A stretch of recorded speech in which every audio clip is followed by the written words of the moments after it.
जी हाँ दोस्तों, तो क्या धर्मेंद्र प्रधान के इस्तीफे के बाद में मोदी सरकार का कॉन्फिडेंस और बहुमत दोनों हिल चुका है? आखिर क्यों अमित शाह को विपक्षी नेताओं के सामने घुटने टेकने पड़ रहे हैं? और आखिर क्यों चंद्रबाबू नायडू को बीजेपी के सामने आंखें तरनी पड़ रही हैं? और दूसरी तरफ अमित शाह कैसे विपक्ष के सामने किस तौर पर आए हैं? लेकिन पहले कैसे एनडीए में भगदड़ सी है, ये खबर आपको दिखाते हैं, क्योंकि दोस्तों समझिए इन तस्वीरों के जरिए से। दोस्तों दरअसल अमित शाह ने विपक्षी खेमे की पार्टी के मुखिया से मुलाकात की और मुलाकात की ये तस्वीर और ये खबर बहुत कुछ कह रही है। यह खबर दक्षिण भारत की राजनीति से लेकर के दिल्ली तक एक अलग तरह की हलचल मचाया है। दोस्तों दरअसल दक्षिण राज्यों की बड़ी बैठक से पहले सियासी हलचल काफी बढ़ चुकी है। एक तरफ जेनजी कॉकरोचों और राहुल की टीम के दबाव में अब यूपी के बाबा ने स्कूलों की बदहाली को दिखाने वाले पत्रकारों या लोगों के एंट्री को मोबाइल कैमरों के जरिए स्कूलों में बैन कर दिया। मगर डर ऐसा कि स्कूलों की हालत ठीक करने के लिए भी टीम बना दी। साथ ही जिला अधिकारियों को स्कूलों और अन्य शैक्षणिक संस्थानों से संबंधित सोशल मीडिया पोस्ट की निगरानी करने के निर्देश भी दे दिया। मतलब एक तरफ बाबा का डर है और डर में बाबा भी हैं, दूसरी तरफ टीम लगा करके हालात ठीक करने का मैसेज दे रही हैं।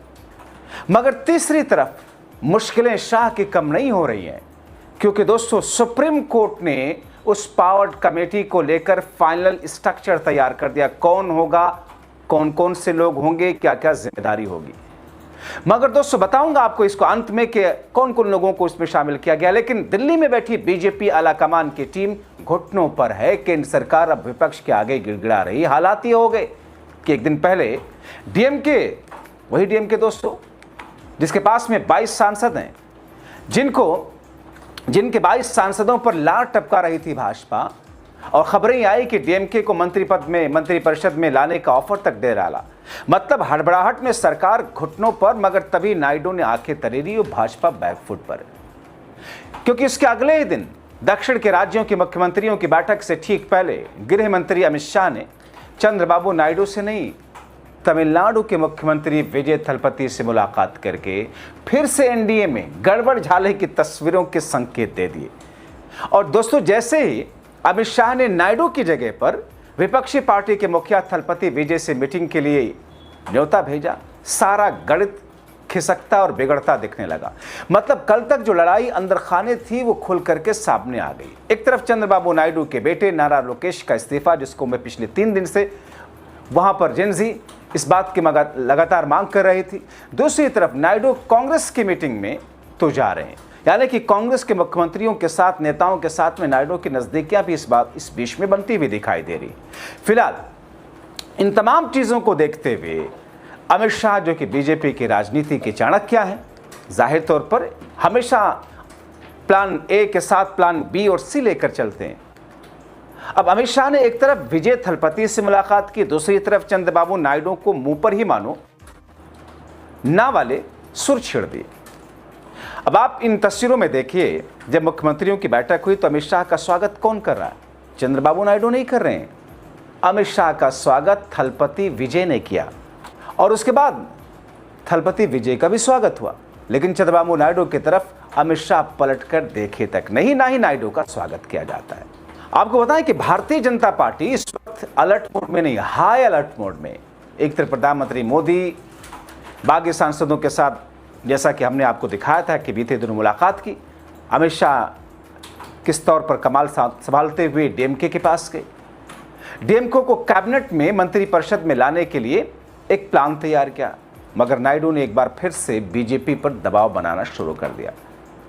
अब एक तरफ मोदी कैबिनेट में बड़े फेरबदल के संकेत, दूसरी तरफ अगर स्टालिन की जो बात की जाए, जैसा कि डीएमके के पास में बीजेपी गई थी, तो एमके स्टालिन काफी दमदार नेता माने जाते हैं, क्योंकि तमिलनाडु में सत्ता से बाहर हुई डीएमके के पास अभी भी 22 सांसद हैं लोकसभा के, और राज्यसभा के मिलाकर के 30 सांसद हैं। तमिलनाडु विधानसभा में भी 59 विधायक हैं अभी भी। अब दोस्तों अगर ऐसे हालात में स्टालिन एनडीए को सपोर्ट कर देते हैं और चंद्रबाबू नायडू अपने समर्थन वापसी के बारे में अपना मंथन करने लगते हैं, तो फिर आगे होगा क्या? क्योंकि नायडू तो ऐसा नहीं है कि वो हालात को भांपते हैं, वो हालात को देख करके कोई ना कोई फैसला लेते हैं। और अगर खुद को अलग कर लिया तो उससे बीजेपी की सेहत पर कोई फर्क नहीं पड़ेगा। हाँ, चंद्रबाबू का नुकसान जरूर होगा।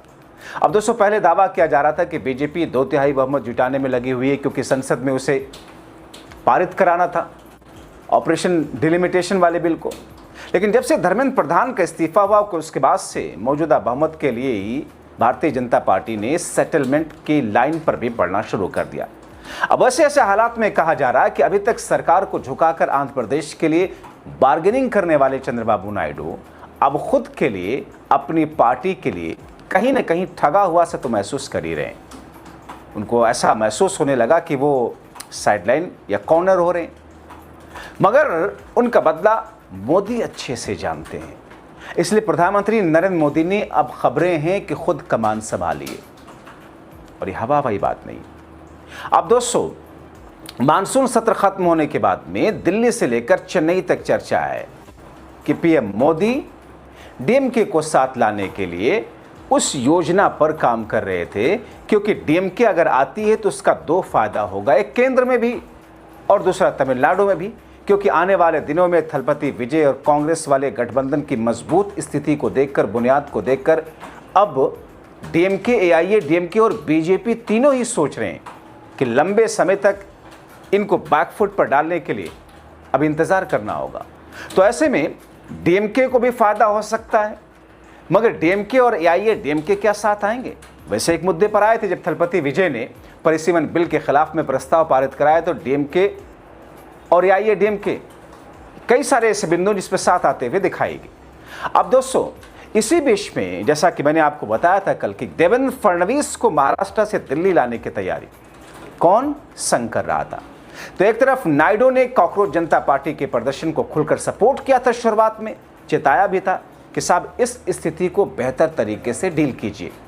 जिस तरीके से गृहमंत्री शाह ने अब दक्षिण के राज्यों के मुख्यमंत्रियों की मीटिंग से ठीक पहले विजय थलपति के साथ में मीटिंग की है, अब दोस्तों ऐसे में कई सारी सुगबुगाहट और कई सारी स्थितियां उत्पन्न होती हुई दिखाई दे रही हैं। तो वह एक ऐसी स्थिति जिसमें भारतीय जनता पार्टी की केंद्र की सरकार मझधार में इसलिए भी क्योंकि जो मानसून सत्र से पहले यह दावा करवा रही थी कि साहब हम तो अब परिसीमन बिल को इस बार पारित ही करा लेंगे, मीडिया के जरिए, main stream, gutter TV media.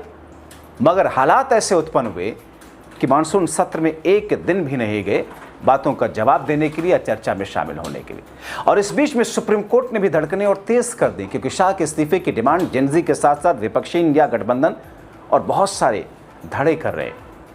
Supreme court ने इस बीच में छात्रों पर बर्बरता को लेकर कमेटी गठित कर दी है। यानी कि एक कमेटी जैसे ही अपनी रिपोर्ट देगी या अपडेट देगी, उसमें जाहिर तौर पर बीजेपी के लिए मुश्किलें आने वाली हैं। कौन कौन इस कमेटी में? 5 सदस्यीय कमेटी गठित की गई है। जस्टिस सुभाष रेड्डी पूर्व जज हैं, सुप्रीम कोर्ट के अध्यक्ष हैं। जस्टिस राव शंकर झा हैं, पूर्व चीफ जस्टिस है, पंजाब हरियाणा हाई कोर्ट के हैं। जस्टिस शैलेंद्र कौर हैं, पूर्व जज हैं, दिल्ली हाई कोर्ट के। ऋषि कुमार शुक्ला हैं, पूर्व सीबीआई निदेशक हैं। और LR बिश्नोई, पूर्व डीजीपी मेघालय के हैं। यानी कि इसमें जजेस के साथ साथ में पुलिस महकमे से जुड़े हुए बड़े अधिकारी को रखा गया। अब दोस्तों, ये कमेटी हिंसा पर विस्तृत जांच करेगी। पावर्ड कमेटी को जो जिम्मेदारी दी है सुप्रीम कोर्ट में कि प्रदर्शनकारियों पर पायलट गन, इलेक्ट्रिक लाठी, बिना चेतावनी आंसू गैस, अत्यधिक बल प्रयोग के आरोपों की जांच और भविष्य के लिए सुझाव दे। भीड़ को काबू में करने के लिए बल का प्रयोग करते समय पुलिस की वर्दी में ना होने की जांच हो। ये दोनों चीजें बहुत महत्वपूर्ण थी। तीसरा, महिला प्रदर्शनकारियों के साथ जो हिंसा हुई, उत्पीड़न और छेड़खानी, उसकी जांच हो। प्रदर्शनकारियों की इलेक्ट्रॉनिक निगरानी और निजता के उल्लंघन की जांच हो। जिस तरीके से फेशियल रिकॉग्निशन वाला सिस्टम लगाया गया था, और प्रदर्शनकारियों और सामाजिक तत्वों की तरफ, असामाजिक तत्वों की तरफ से पुलिस पर किए गए हमलों की भी जांच होगी। सरकार और निजी संपत्ति के हुए नुकसान का आकलन भी होगा जाहिर तौर पर। और घायलों को तुरंत बेहतर इलाज और अंतिम आर्थिक मदद देने पर जो बात कही गई थी कि इसमें कईयों को बुरी तरीके से चोटें आई थी, उस पर वैसा नहीं हुआ, उस पर भी जांच। अदालत ने भी साफ किया, सबसे पहले महिलाओं के खिलाफ हिंसा, गंभीर चोटों से जुड़ी रिपोर्ट सौंपेगी। जांच को पारदर्शी बनाने के लिए पुलिस को घटना से जुड़े सभी CCTV footage, drone footage, body camera recording wireless log committee को सौंपने के निर्देश दिए गए और पीड़ितों और गवाहों की सुरक्षा के लिए अपनी पहचान छिपाकर भी शिकायत दर्ज करा सकते हैं। ऐसी सुविधा भी सुप्रीम कोर्ट ने रखी है। अब दोस्तों, जिस तरीके से एक एक करके चारों तरफ से, एक तरफ जेनजी और अल्फा घेराव किए हुए, इंडिया गठबंधन समेत विपक्षी पार्टियां घेराव किए हुए, सिर्फ दिल्ली नहीं, पूर्वी भारत से लेकर के पश्चिमी भारत तक, उत्तर भारत से लेकर दक्षिण भारत तक छात्र आंदोलन जोरों पर है। और ऐसे में ऑपरेशन डिलिमिटेशन जो सबसे महत्वपूर्ण सरकार का था, वो खटाई में अटक गया, क्योंकि सरकार 2/3 बहुमत तो छोड़िए, अपनी पूर्ण बहुमत को लेकर के भी इस वक्त चिंतित हो रही है। तो फिर आगे होगा क्या? अमित शाह की थलपति विजय से मीटिंग आगे आने वाले दिनों के लिए बहुत कुछ कहती है। ये भी हो सकता है कि डीएमके पर जिस तरीके से डोरे डाल रहे थे वैसे ही थलपति विजय के साथ हो, लेकिन पूरे दूध की कड़ाही में नायडू ने नींबू निचोड़ के फाड़ दिया। आप क्या सोचते हैं? अपने राय कमेंट बॉक्स में जरूर लिखें।